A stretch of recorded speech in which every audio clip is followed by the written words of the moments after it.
آخری غزوہ ہے آقا علیہ السلام کی حیات طیبہ کا، اور یہ بھی خطبہ فتح مکہ کے بعد ہے، اور یہ 9 ہجری میں ہے، وصال سے قبل، فتح مکہ کے بعد، حجۃ الوداع سے قبل آخری غزوہ ہے۔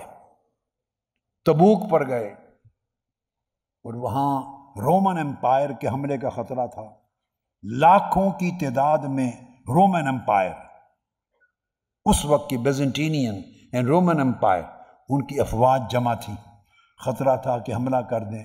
آپ مہینہ کے قریب زائد اور کم عرصہ وہاں قیام پذیر رہے، وہ نہیں آئیں افواج، مگر اس سچویشن میں بارڈر پہ کھڑے ہیں، لاکھوں رومن امپائر، رومیوں کی افواج کے آنے اور حملہ کرنے کا خطرہ ہے۔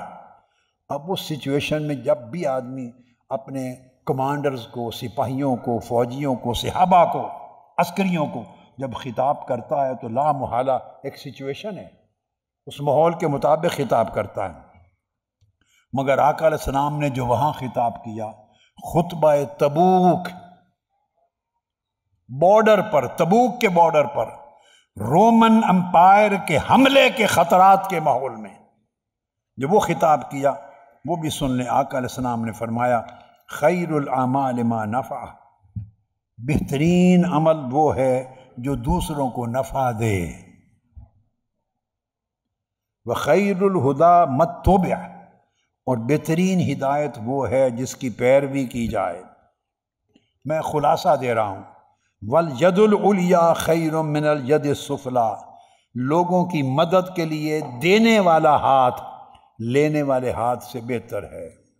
آج ہماری سوسائٹی میں الٹ ہو گیا ہے، آج لینے والے ہاتھ بہتر سمجھے جاتے ہیں اور دینے والے ہاتھ نیچے سمجھے جاتے ہیں۔ آپ میری بات کو سمجھ رہے ہیں؟ جو لوگ دیتے ہیں وہ دے کر بھی نیچے ہیں، اور جو چلتے پھرتے ہی لینے کے لیے ہیں وہ لے کر اونچے ہیں۔ آقا علیہ السلام کی تعلیمات اس کے برعکس ہیں۔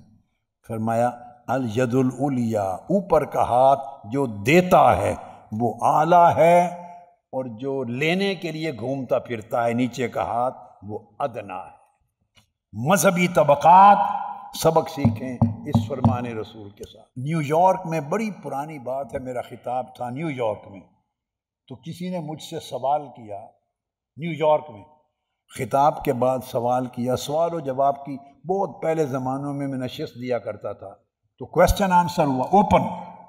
کسی نے سوال کیا، مجھے کہا کہ حضور پیر کامل کی پہچان کیا ہے؟ میں نے کہا پیر کامل کی پہچان یہ ہے، وہ پیر کامل ہے جسے مریدوں کی تلاش نہ ہو،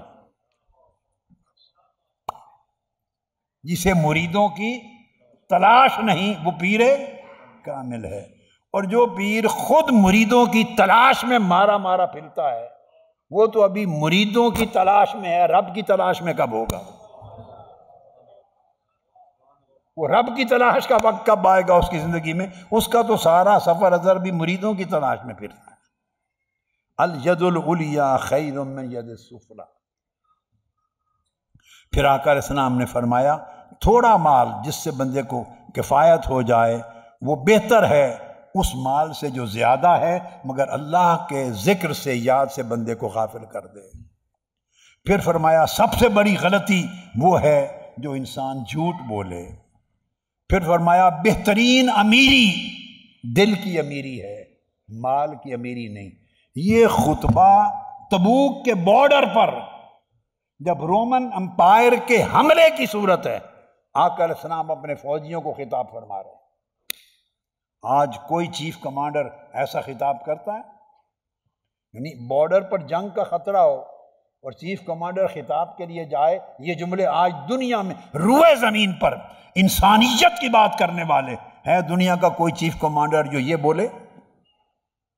وہ تو سچویشن ہی اور ہے۔ وہ بارڈر پر بہت بڑے حملے کے خطرے میں اپنی امت کو اور اپنی فوج کو، لشکر کو یہ خطاب کر رہا ہے۔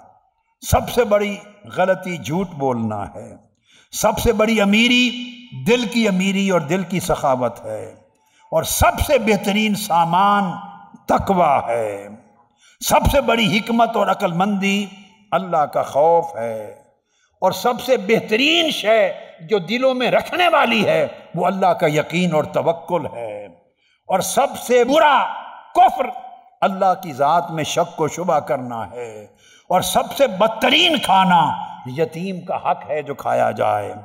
اور فرمایا یاد رکھ لو تم میں سے ہر ایک نے 4 گز زمین میں دفن ہونا ہے، اس وقت کا خیال کرو۔ اور فرمایا جو معاف کر دے گا لوگوں کی خطائیں زیادتیاں، اس کو قیامت کے دن معاف کر دیا جائے گا۔ جو عفو درگزر کرے گا اس سے اللہ عفو درگزر کرے گا۔ یہ تبوک کے بارڈر پر رومن امپائر کے حملے سے پہلے اس خطرے کے ماحول میں خطاب ہو رہا ہے۔ آپ ذرا اس کو سائیکولوجیکلی سوچیں کہ کیا کنڈیشن ہے، کیا سچویشن ہے۔ اور فرمایا جو شخص غصہ پی جاتا ہے اللہ اسے بے حساب اجر دیتا ہے، جو مصیبت کے وقت صبر کرتا ہے اللہ اس کو اعلیٰ اجر عطا کرتا ہے، اور جو صبر کرتا رہتا ہے اللہ اس کے اجر بڑھاتا رہتا ہے۔ یہ خطاب کر کے آقا نے ہاتھ اٹھا دیے اور فرمایا مولا میری امت کو بخش دے، میری امت کو بخش دے۔ 3 بار فرمایا، اور فرمایا میں تم سب کے لیے اللہ سے بخشش طلب کرتا ہوں۔